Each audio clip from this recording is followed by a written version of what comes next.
Monday Night Brewing was really an accident.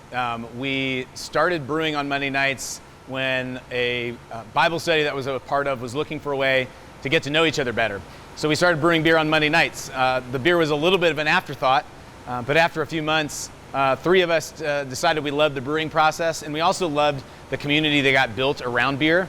And so from there, we really began to explore what happens if we turn this into a business. And every step along the way, we learned something, we encountered a new roadblock, but eventually our love of great beer and our love of community drove us to start Monday Night Brewing.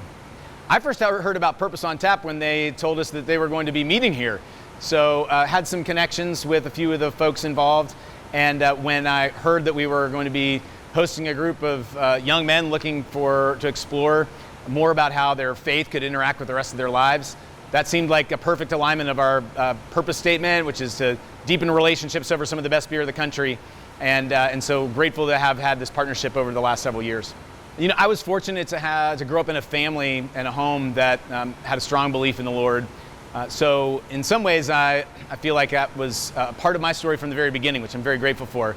But I would say there have been these pivotal moments along the way, going away to college, beginning a family, starting a business, helping to plant a church, that the Lord has continued to expose ways in which He wants me to continue to grow, and where I've been fortunate to experience His love and closeness and get a new perspective on who He is and how wonderful and deep His grace is. My main hope from this evening is that men will walk away with a new way of framing and thinking about ambition and having an impact on the world. The world gives us a whole lot of different ways and frameworks to think about it that are really focused on, I think, the wrong things, or at the very least, an incomplete picture of what God really has in mind when we are called to follow Him. So my hope is that men will walk away feeling more free to take risk, more confident that the Lord is with them, and that He's working on them regardless of the outcome of their projects, their work, and the outcomes of their life. Thanks, guys. All right, do we have... are we using this, or do I need to use the handheld? Got it. All right. Hey, it is so good to be with you guys. I've got some notes that I'll try to ignore for your sake because I started working on them at 4:30 this afternoon. But it's really a pleasure to be here at Purpose on Tap. It's been our privilege to host this for several years, and when they first approached us, so our mission statement as a company is to deepen relationships over some of the best beer in the country. And so no better place to do that than with a group of guys trying to wrestle through the hard stuff in life and faith than over some exceptionally good beer. So cheers. I'm drinking Death Raptor, one of our yes, thank you. One of my favorite names that we've come up with so far. Someone was asking me tonight, like, how do you guys come up with names? We have like a list that we just keep on someone's phone. There's a whole bunch of stuff that I won't tell you about. And I'll do my best to keep from swearing, but one of the things about working in private equity for 10 years and then 5 years at a brewery and then being a Presbyterian is that I've learned how to swear, so I will apologize in advance. Tonight I really struggle to know what to talk to y'all about because I was meeting with the guys earlier, and they mentioned that a lot of the people that are here are have much more impressive resumes, are sort of at the point where they can look back and say, here's what I've accomplished, here's some lessons I've learned, and I'm in the middle of it with you guys. So my hope is that we can have a conversation this evening, and also that you will hear from me that I'm the last person that feels like they are worthy to stand up here and tell you all the life lessons that you need to learn. A lot of the things that I'm going to talk to you about are things that I'm still trying to sort of beat into my own heart as well. And so I want to just start off with that confession. But the thing that I started thinking about, I've been in Atlanta for about 18 years, grew up in Cincinnati, went to Harvard, came down here, and have been here, thought I was going to be here for just a couple of years and then go to some cooler city. I love this city. I really love the city of Atlanta. It's become just this deep part of who I am and what I want to be about.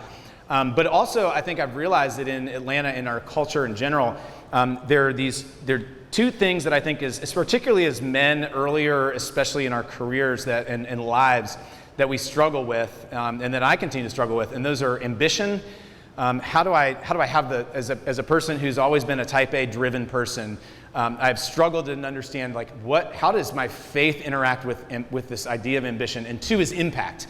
I think if you're here, you're probably here. We're at Purpose on tap. So if you didn't read what this is about, then you probably be like, shit, what's this guy talking about? But I think we all in our hearts want to not just we want to try to find a way to reconcile ambition and impact. But I want to posit to you through a little bit of my own story and some of the things that I'm continuing to learn that our faith has the ability to reframe those things in ways that actually expand the lens of what they are from a way that what the world tells us, which is actually incredibly constraining and oppressive and hard and frankly impossible to accomplish. With that, this is not I'm going to talk through my own story, but I want to caution you again that this is I want to use this as not a prescription of how you should do things, but rather it's a description of what's happened to my life. So this is one of the sort of principles I've really grown to appreciate, is this distinction between what's prescriptive, like you really need to do this, versus descriptive, like this just happened. And so just keep that in mind as I share some things. I actually want to do something maybe a little different than y'all usually do, and start actually with a little bit of like questions from you guys, in part to help me understand like where are you guys at, and also to help us begin to think about these things together. So when you think about the environments that you're engaged in, whether it's work or family or school or just the ways you're involved in your communities, what are some of the ways what does ambition look like in your context? And just call them out. Just one word, quick phrase. What's ambition look like in the context that you're in? Work hard. Work hard. Success. Getting to know my neighbors. Get to know your neighbors. Playing your time. Money. Money. Giving back. What's that? Giving back. Giving back. Yeah. So I think ambition, the 3 words that jumped out to me, and you guys I think were all around these things, were career, wealth accumulation, and something that looks like fame, and if not fame, recognition. At least being known as a person who's a good person, who's accomplished something, who's done something. You want to be able to do that, and I think that's actually I want to be clear too. These things don't have to be bad, but they just are the ethos in the water that we're swimming in.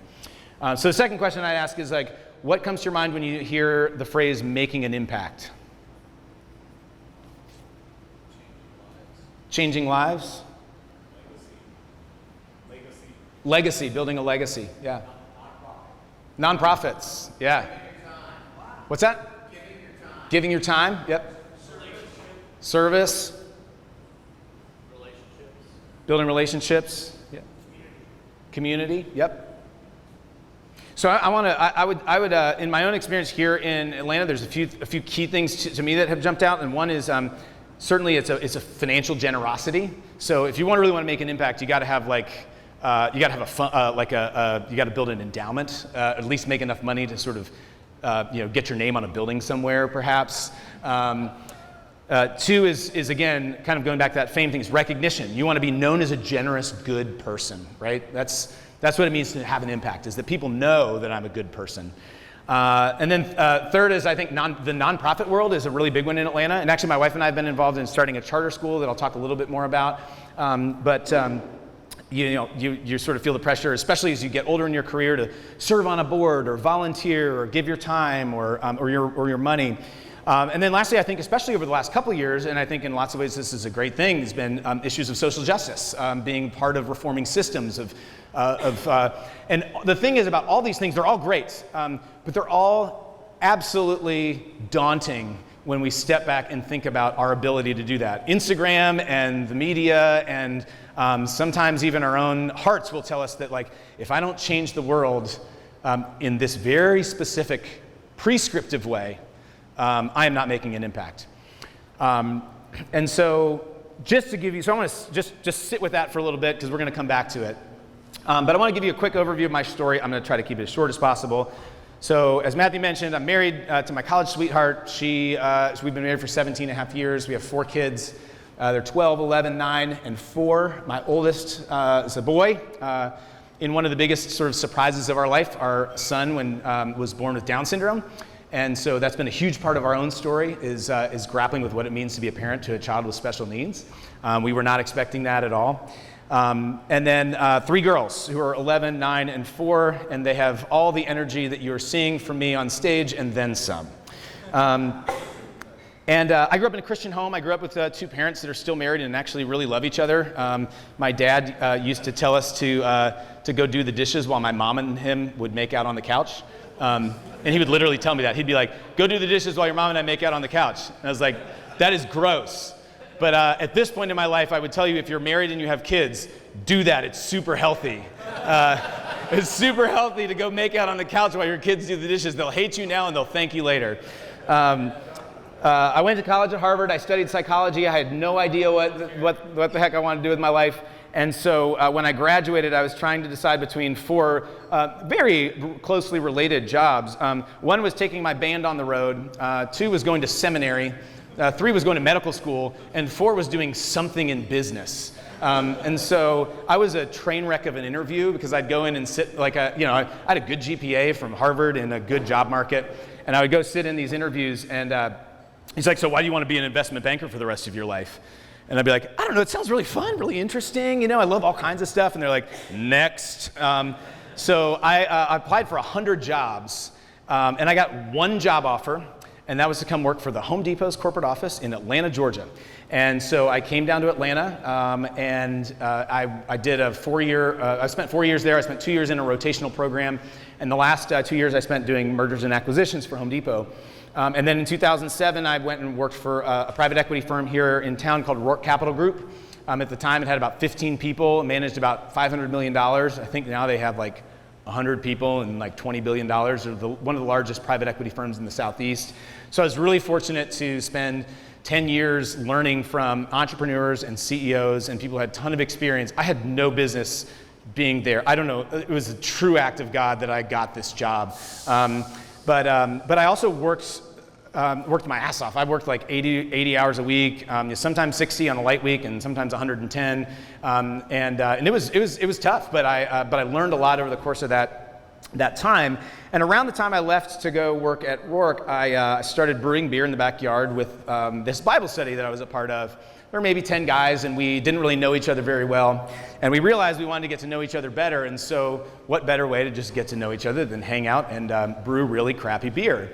And so we did that one Monday night, and the beer tasted directionally like beer, so we did it again the next week, and the week after that, and before we knew it, we were making more beer than a Bible study really in good conscience could sort of consume by itself.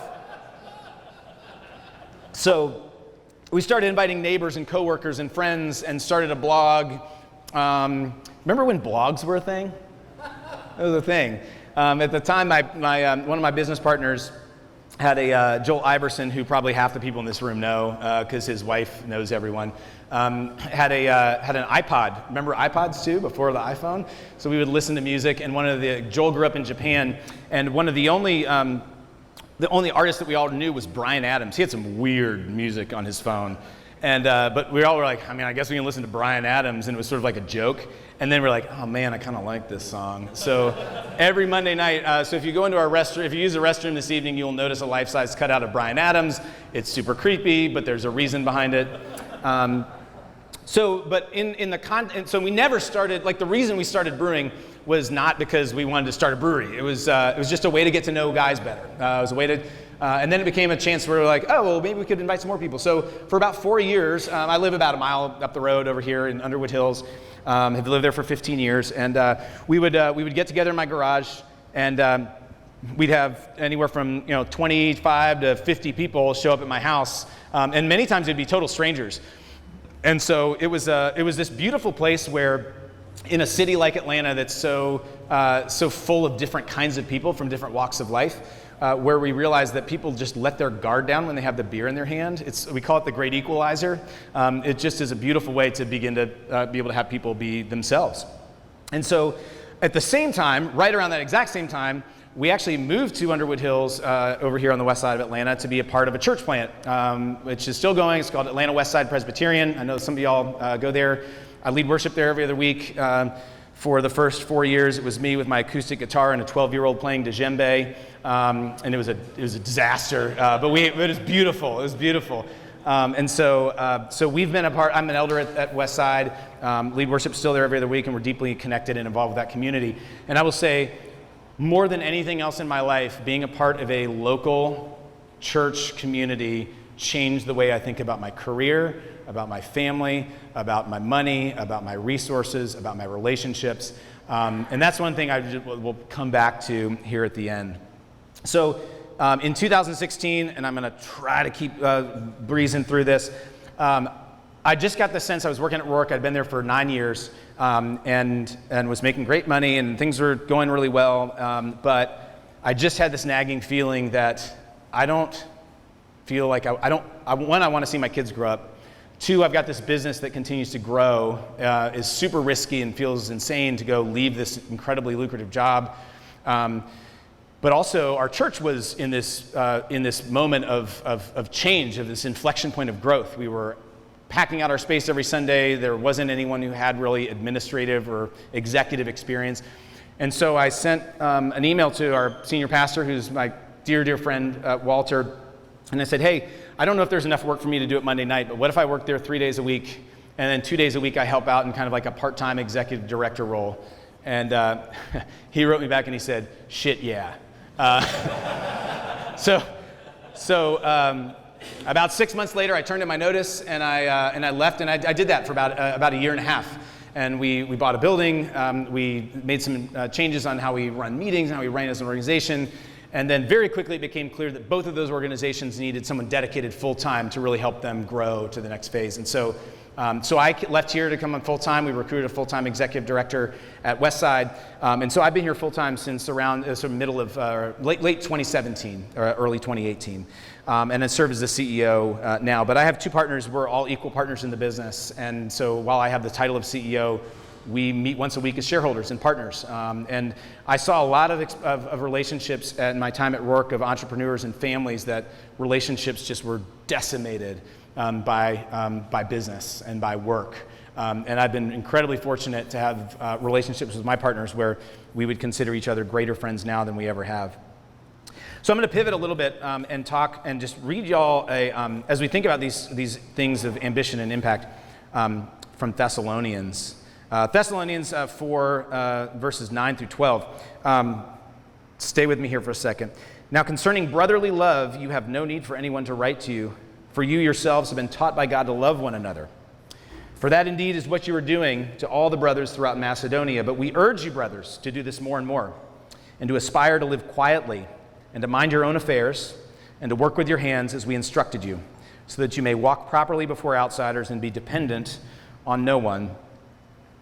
It's a weird verse to read in talking about ambition and impact, but I just want to highlight as I read through that what voices in Atlanta are telling you that our ambition should be to live quietly, mind our own affairs, work with our hands, and to walk properly before outsiders. That sounds really freaking boring, right? Like that's just like, I don't want to be a part of that. Like I'm conquering the world. I'm going to conquer this mountain. But I think the thing that reveals in my own heart for sure, and perhaps in yours as well, is that most of the ways the world tells us to think about ambition and impact is actually simply a way of self-justification. We are seeking for ways to be meaningful. We want to know that we matter. And the world tells us that our value as a human being is directly proportional to the impact we have, to the money we make. There can be some good stuff in there, like, oh, you serve on a nonprofit, you give a big check to a nonprofit, like those things. That's okay, great. But I think that's a lie, because ultimately what that means is ambition is a prerequisite to making an impact. Instead of, and it's really under the surface, right? It's very subtle.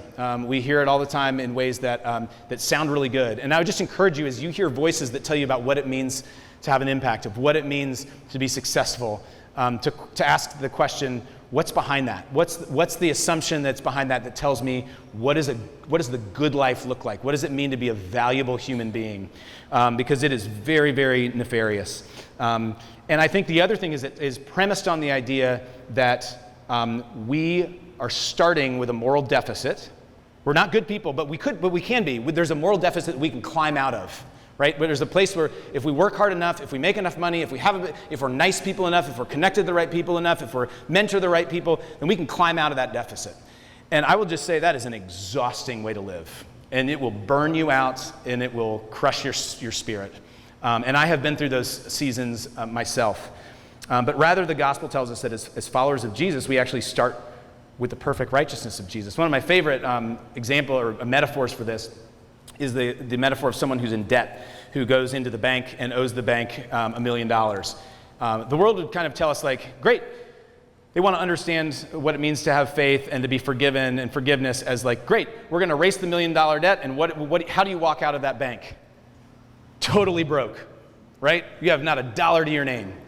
But what the gospel tells us, and what our faith tells us, is that when we walk out of that bank, it's not just that we have had our debt released, but that we have been given access to the bank's resources itself, to an infinite pool of resources. We have nothing to prove. We have nothing to lose. And so that mindset shift gives us actually the freedom to pursue ambition and having an impact in a new way that's not tied to who we have to prove ourselves to be, but who we already are named, and to be able to begin to reframe and rethink what that looks like. So I want to just share in closing 6 or 7 kind of things I'm learning right now, or am trying to learn about how to live an ambitious and impactful life in line with the work and work of the Lord, with the work of Jesus and the gospel.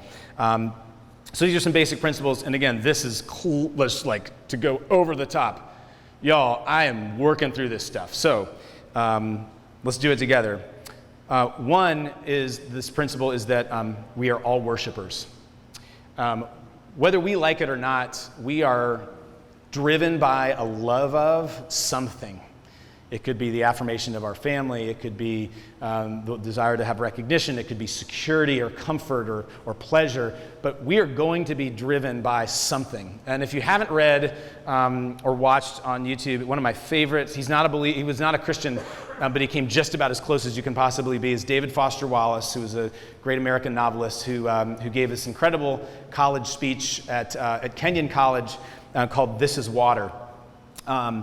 And I'll just read a short little excerpt. He says, in the day-to-day trenches of adult life, there is actually no such thing as atheism, and there is no such thing as not worshiping.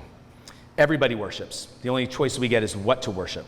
And he says, a couple things. If you worship power, you'll end up feeling weak and afraid, and you'll never need, and you will need ever more power over others to numb you to your own fear. Worship your intellect, being seen as smart, you'll end up feeling stupid and a fraud. So all these things, they're a dead end. They really are a dead end. And so what I have learned over these last 40-ish years is to be increasingly reminded that I need to point my love and my affection and my worship towards Jesus if he's the guy I want to follow. Like, if he's the guy I want to follow, then I better be like looking at him all the time for these truths. The second principle I want to highlight is that don't do anything meaningful alone. Everything that I have been a part of that's been meaningful in my life, I have done with other people. Everything I've built has been done with other people. And we were meant to live in community. And I think in our particularly individualistic society, it is very easy to be allured by our own story, our own ambition, but that is not how we were created. We were created to live in community and to be able to do things and build things and accomplish things and impact things in ways that are bigger than ourselves. In our business, Joel and I, my partner Joel and I, never would have been entrepreneurs. We're too flaky, we're too risk averse. But Jonathan, he's the introverted weirdo of the bunch of us. But that guy forced us to meet every week and walk through our business plan and do the things that we needed to do and step through the hoops. He kept us on track. If it weren't for Jonathan Baker, we would not have done this. On the same side, like if it weren't for me and Joel in our own individual capacities, we wouldn't have been able to do it as well. I would just encourage you that if you are here and part of the reason is to seek community, good. Step one, stay with it. Keep fighting for that. It's worth it. And I think especially if you're a professed faith, doing so with this place to start is your local church. It's getting plugged into the local church. By the way, you will be deeply disappointed, you will be hurt, you will be angry, you'll have all kinds of reasons to be upset, but it's better than the alternative, I will say. So, all right, third principle, start with what's in front of you. So, in my own story, starting Monday Night Brewing was not about starting a craft brewery at the beginning. It was about saying, here's a group of guys that don't know each other very well, that want to get to know each other, let's brew some beer. And then it was, this seems to be really cool. More people want to come. Let's have more people come. And so it didn't start with a Harvard Business School plan template that we knocked out and had these goals and with a pro forma from day one. It started just with paying attention to what's the need? What do your neighbors need? What do you need? Where's the intersection of those things that you can move towards? It might be something as simple as volunteering at your church or a nonprofit that you're passionate about, but it could also just be like, hang out with your neighbors. Get to know the people that get to know your coworkers. See what happens. The Lord works in ways that are way bigger than we do. And so while it's good, and I think it's great to have some intention around our lives, it's also really important to remember that we are this big in the scope of the universe and have this much control. And so let the flow take you over a little bit. And it starts with paying attention. Number 4, cultivate self-awareness and self-reflection. One of the things that I do practically on this, 2 things I do practically on this is, one is reading. You might not be a big reader, but maybe you're like podcasts or audiobooks or whatever. Whatever the format is that you can be challenged and engaged with ideas that challenge how you think about the world, how you think about yourself. I set an annual reading list every year. I never hit it. I've not once come close to hitting it. But what it does is help me to begin to process and think about, how do I want to grow this year? How do I want, what voices do I want speaking into my life, and how do I intentionally put those voices in front of me on a regular basis? The second thing is bring others into big decisions. When I was trying to decide whether to quit my job at work and come here, I had 4 very good friends who made everywhere from 6 figures a year to a guy who was a teacher. And I flew to New York and met with 2 of them, and I shared all my money stuff. Here's how much money I have. Here's what my house is worth. Here's what my plan is. Here's how I'm thinking about this. Tell me what am I missing? And that was so invaluable to me. And so I would say share big decisions with people that you want to be like. Not necessarily the people who are going to reaffirm what you believe about yourself, but share it with people that you want to be like. All right, just a couple more. God is much more interested in who you are becoming than what you're doing. I have to remind myself of this every day because there are many moments at Monday night where I have had to cover payroll out of my own bank account, where I'm tempted to kick myself for foregoing a lucrative salary to be at this dump, and drink free beer. And I say that in jest, but honestly, there are times when I think where I start to find myself going down the path of how much money could I have made there? What's my equity worth? How does this, what's my retirement account looking like? That is that's a dangerous road. And one of the things that I'm continuing to grow to believe is that God is more concerned about what he's doing in me, not than what he's doing through me. He's very interested in what he's doing through me too, don't get me wrong. But I don't really have a lot of insight into what God is doing through me, but relative to what I know he's doing in me. And I will say that being an entrepreneur and a business owner and a leader and a CEO has been one of the most humbling, but growth-driven opportunities of my life. I'm a different man now than I was 5 years ago. because of what God has done in and through me, and I pray that that will just continue. Next, almost through it. Make some stupid decisions. I'm not kidding. A life oriented around the kingdom of God will seem like foolishness sometimes to the world. If you are not making if there's some aspect of your life that isn't absolutely flabbergasting and confusing to most people around you, it's worth some self-reflection to ask, am I doing something wrong? I remember when I turned in my notice at Rourke, one of the partners sat me down, and he was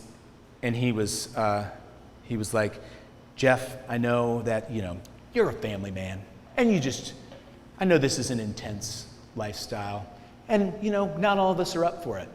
And I was so pissed, because here's this guy who had no idea about the blood, sweat, and tears I'd poured into this place, about how much I loved and appreciated my church, about how much I love and want to invest in my kids. This is not about, but I realized, he doesn't have a frame of reference for that. This is insane to him. Most of the people that left at my level got fired because they were bad at their jobs. People don't do that. And so it was a really pivotal moment for me, because on the one hand, I realized how angry I was, made me realize how much I needed that validation, right? It made me realize, I need these people to think I'm doing something that's smart and financially responsible and et cetera. But man, it was a convicting moment. Last thing I will say, don't get over your skis. One of the ways that we hold our lives open to what the Lord will do in our lives is to live below our means, to not be locked into a lifestyle or a salary or a way of engaging in the world that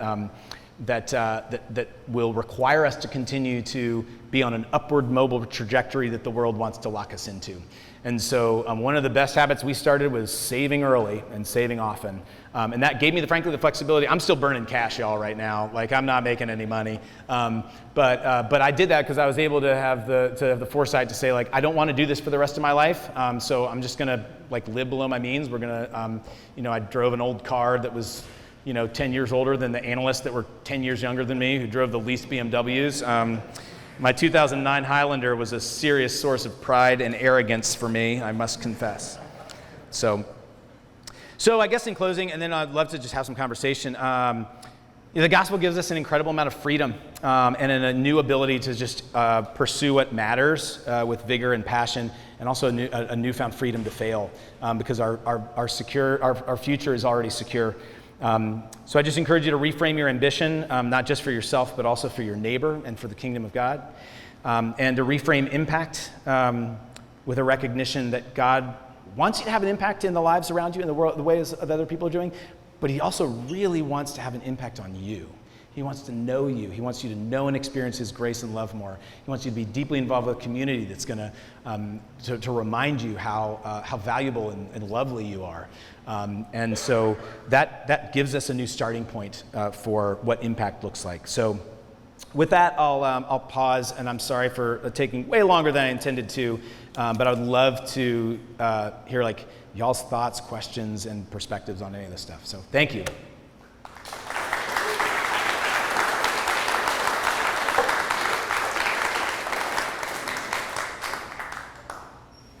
Bring it on. Yeah, as a leader, how do I get poured into? One of the things that I have begun to realize is that I think early in my life, I had this idea of mentors and people investing in my life as a one-stop shop of I just need that one mentor who's going to meet with me every other week or every month or whatever, and invest in me and pour into me, and I'm going to get everything I need from them. And I think what I've grown to realize is that on the one hand, I've sort of had to lowered my expectations, but on the other hand, raised them in the sense that I think I have now so many people in my life who I respect in unique and different ways. And so I've just, one of the things that I have done is just try to continue to cultivate friendships. And I've just found, especially as I've gotten older, that my friendships that are really intentional and people that know me makes a big difference. The other thing I'd say is vulnerability. It's going to be really hard for people to speak into your life and to provide real feedback or perspective if you're not super honest about how messed up things are or how hard things are or what you're struggling with.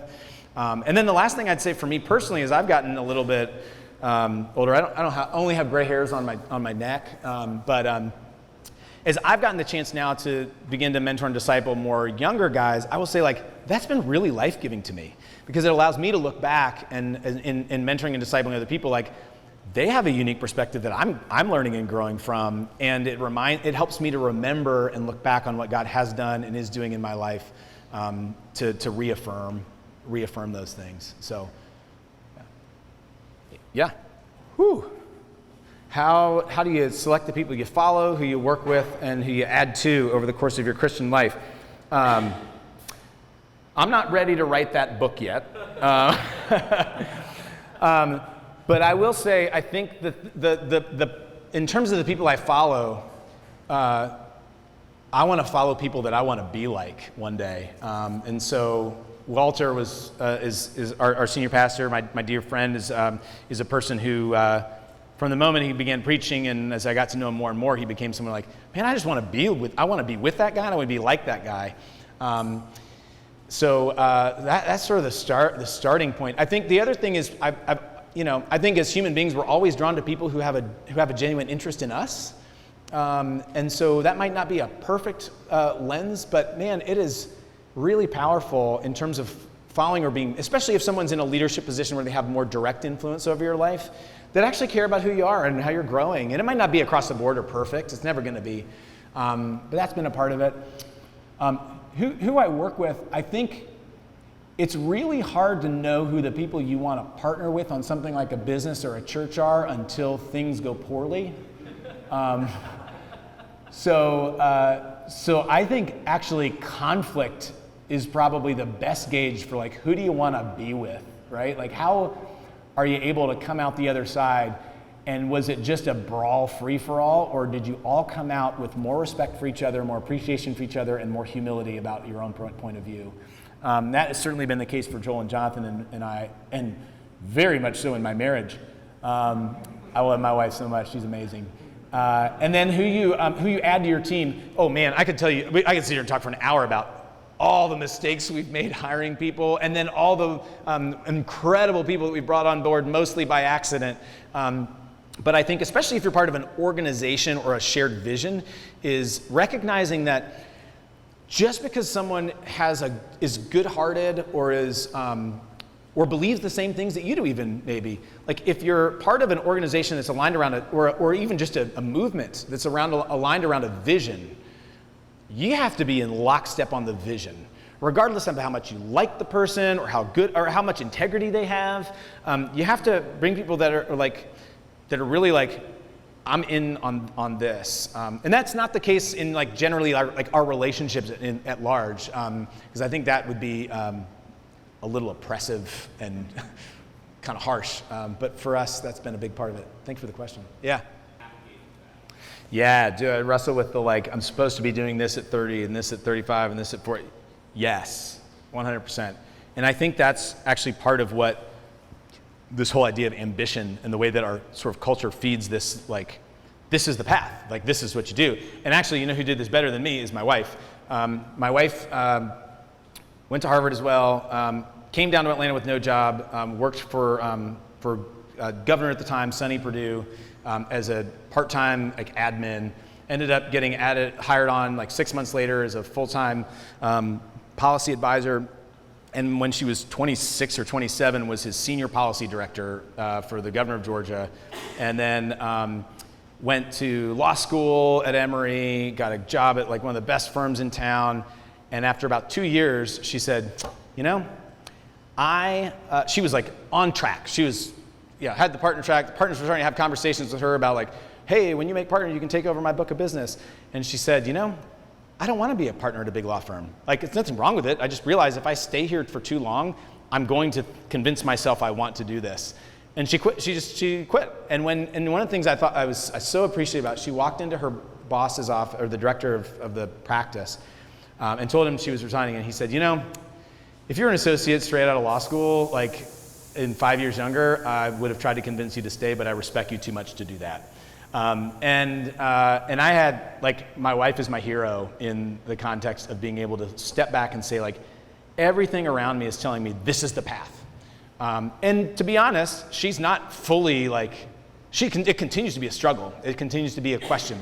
And I think one of the things that is helpful is to continue to ask the questions, but to try the best we can to reframe them in the context of community, the context of, like, the kingdom of God, and rather than the script that's given to us by what the world thinks success looks like.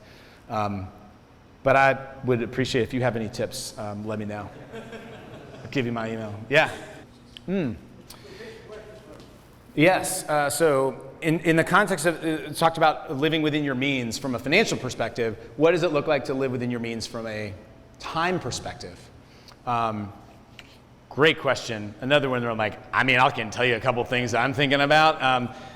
So one thing, when my wife was working at the law firm and I was at Rourke, we were both working, like, we had so little time, but we had more financial resources. So we basically paid, like, anything that would, like, we paid someone to mow the lawn, we paid someone to clean the house, we paid someone she had a service at her job that would allow someone to, like, run to Costco before DoorDash or Instacart or whatever, like, to go to Costco to do pick up her dry cleaning. So we were sort of more cash rich and time poor. And now we're in the inverse. And so one of the ways that which I've tried to reframe that is, like, okay, so we're not gonna, my yard's gonna look like crap, but I'm gonna do the projects we're doing around the house, I'm gonna involve my kids with. And we're gonna try to think about the ways to leverage the time that we do have in ways that benefit our family. So that's one principle, is just trying to, not being afraid to leverage your money to, if you have it, to be able to get more time.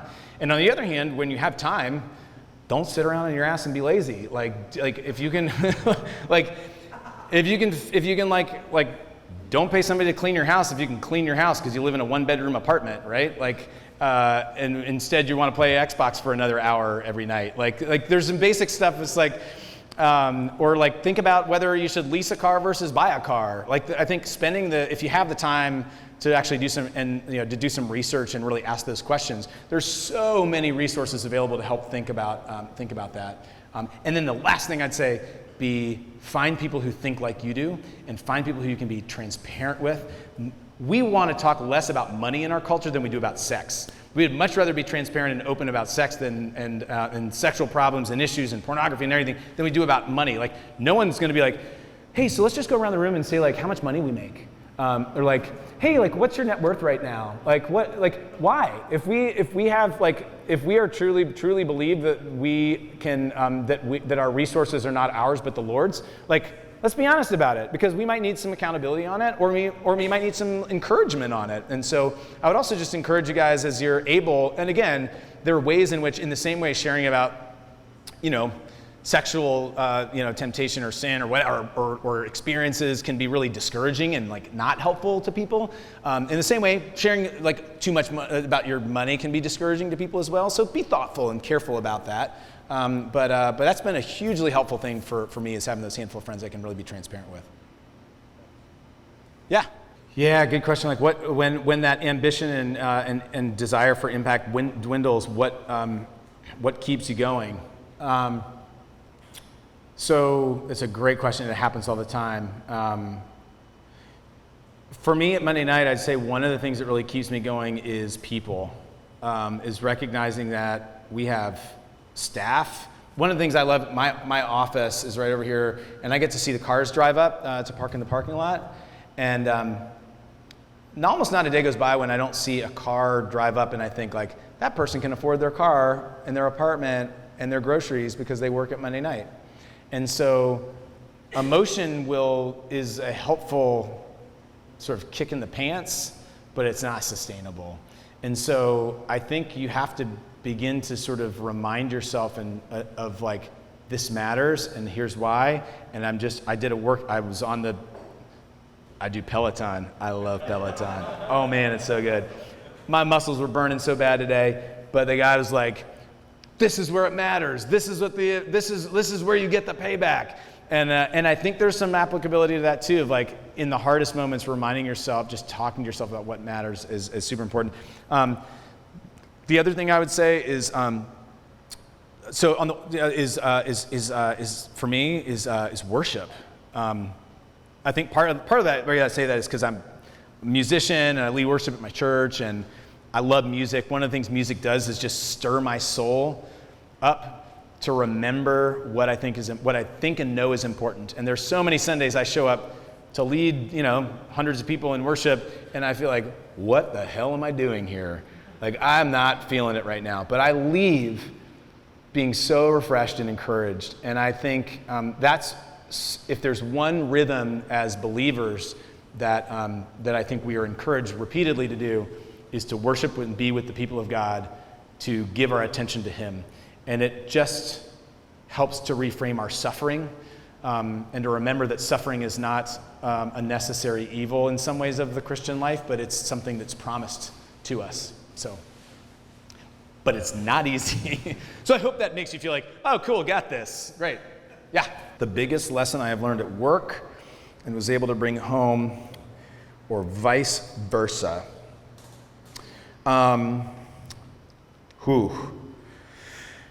Man, you stumped the speaker. I was thinking about it for 20 minutes.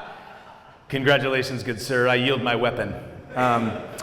Let's see. I think one of the this probably has had this could either be, maybe some days it's a violent spiral downward, and some days it's a healthy spiral upward to remember it. But it's like, when I go home now, I've got an 11-year-old daughter who is just a wonderful, incredible human being, but she is on the verge of puberty, and the moodiness is right there. And so, and my 9-year-old daughter is like a hot mess just in general in life. She's amazing and super passionate and creative.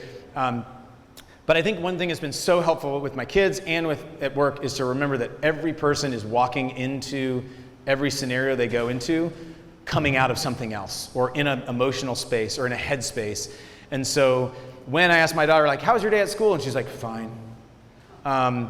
There's something else going on. She's coming out of something, and I don't need to pry it out of her right then to be like, well, why are you talking to me like that? Why are you being disrespectful? But rather be patient with her, give her the space, draw it out. And the same thing can happen at work. I do a really bad job at this, but one of my things I try to do in meetings is ask people, hey, what are you coming out of right now? Like before we start a meeting or a conversation, and there are times when someone's like, I just had a really hard conversation with my dad, or and I'm like, oh my gosh, I was not expecting that. But man, I'm glad I asked the question because it gives you that context. So that's something that I'm trying to apply both places. Yeah, how do I handle the demands of family life and work life? I am a very I think partly this will be just from my own experience and who I am. I'm a very dutiful type A firstborn son who wants to do everything right. So I'm typically the first person in the office, and then one of the last people to leave. So I need structures to help me to break away from that tendency. So one of the things this year, since my kids have gone back to school post-COVID, is I'm driving carpool every day. So that just forces me to, you can't go in at 7, you're gonna get to the office at 8:15, which is, by the way, 45 minutes than anybody else in this office shows up, if you're watching now. So, I'm kidding, that's a joke.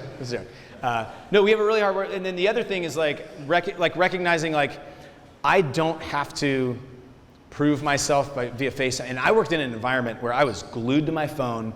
I was on demand every minute of every day. And I still think I have some form of PTSD from that experience. But one of the things I've started doing actually is I try to go home 3 days a week. I live a mile away. I live 5 minutes away. So I go home at lunch and I work out and I have lunch with my wife 2 or 3 days a week. And that's been a way to structure and force myself. And then the last thing I've done is coach one of my daughter's soccer teams. So I'll leave on Fridays at 3:30 or 4, and it just builds in this thing. Like, I just leave at 3:30 in the spring and the fall to coach my daughter's soccer team. So that's what I need. I need actually like external structures to help me from overworking. Then the other thing is that when things get crazy and busy at work, is to actually work hard and to stay late. And like, tonight I thought that I was going to be able to go home for dinner, but I talked to my wife about it, and I'd set the expectation like, I may be able to come home. I'm not sure if I'm going to be able to come. She was like, no problem, just let me know. I had a meeting this afternoon that went an hour and a half long, and I didn't have time to get to this until 4:30. So I told her like, hey, I need to stick around and get this done, and she was like, great. Being willing to when the time comes for it to actually just put your head down and do the work.